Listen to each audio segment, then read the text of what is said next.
Or mabagal? Ayan, ano yung experience natin dito, no? Sagutin natin, siyempre, kung gusto mong malaman ang ating kasagutan, tapusin ang ating video. Once again, please do me a favor, please do subscribe and click our tiny notification bell so that you'll be updated every time we have a new upload videos. Disclaimer din po, ang mga videos po natin ay para lamang po sa may bukas ang kaisipan at may malawak na pang-unawa. Kung wala po tayo nito, maaari na lamang pong mag-skip at mamili ng mga videos na nararapat para sa inyo.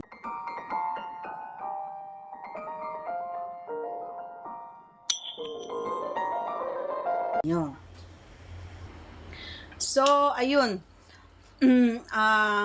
Para sa akin, idol, depende pa din. Ayan. Depende doon sa situation. Kasi, bakit ko nasabi na depende? Minsan, kapag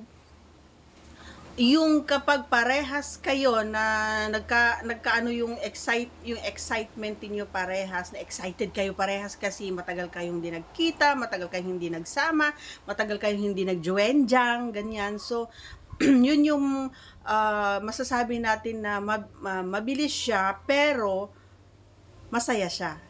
Ganon, happy kayo parehas. May mga time din na gusto natin yung mabagal.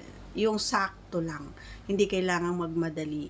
Kasi nga, parang minsan kasi, for example, ako kasi may mga pagkakataon na yung nagkukwentuhan muna kami, pero yung kwentuhan namin ay may kaunting, alam mo yun, may mga green jokes, mga ganyan. So, doon na nag-uumpisa habang kami ay kumbaga habang kami ay naghaharutan, ganyan. So may mga parts na hindi namin namamalayan na nakahawak na doon, or bumubuting-ting na doon, or gumigitara na siya doon, 'di ba? So yun yung pagkakaiba, no. May mabilis na masaya, may mabilis na hindi rin. Bakit? Kasi nga kapag yung babae ay matagal at ikaw ay mabilis, hindi masaya yun.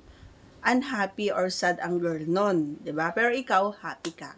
May mga mabagal na happy, may mabagal din na sad ang girl. Ganun din sa inyong mga boys. Kasi nga for example, gaya ng sinabi ko, masaya ako kasi nga gusto ko yung mabagal. Gusto ko yung mahaba-habang proseso, mahaba-habang, alam mo yon, kasi nga matagal ako. So, kumbaga kinakapak ko muna yung mga bagay na makakapagpasaya talaga sa aming parehas, at saka gusto ko talaga yung nag-explore kami at the same time.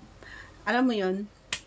At may mabagal din na nasasad ako kasi nga may pagkakataon na yung sobrang, alam mo yun, sobrang li-BOG ako, yung talagang li-IBOG ako, and then siya is sobrang tagal niya. Yun yung sinasabi ko na may mga pagkakataon na okay yung mabilis, may mga pagkakataon na hindi okay yung mabilis. May mga pagkakataon na okay yung mabagal, may mga pagkakataon na hindi okay, ganon. So, yun yung pagkakaiba nila parehas. Pero, in the end, syempre, ang pinakamaganda pa rin dyan, mga idol, no, yung nagkakaintindihan kayo. Kasi ang sarap sa pakiramdam, no, mga idol, kapag yung talagang nagkasalubong at yung mababanggit nyo lang sa bandang huli, yung nagsabay talaga kayo, yung mababanggit nyo sa bandang huli na, yung ganon. Grabe yung pakiramdam na yon. And yun yung best part, kumbaga, para sa amin din, yung maririnig ko yung kanyang yung ganon. Kasi minsan hindi man ma-vocal ang mga, hindi man kayo ma-vocal, mga idol, true doon sa pagjungol nyo, or true dun sa pagjungol ng mga partners nyo, ay sigurado makukuha nyo or magigets nyo na sila ay masaya, na sila ay tapos na or malapit na, ganon, 'di ba? So, ikaw, idol, tatanungin kita, ano yung palatandaan mo kapag malapit na siya?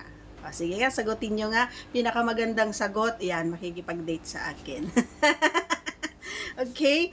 So, yun ang yung difference, okay? So, that's all for today's video. Once again, if you are not yet connected, please do subscribe and click our tiny notification bell so that you'll be updated every time we have a new upload videos. Thanks for watching, everyone. See you again on our next vlog. Bye!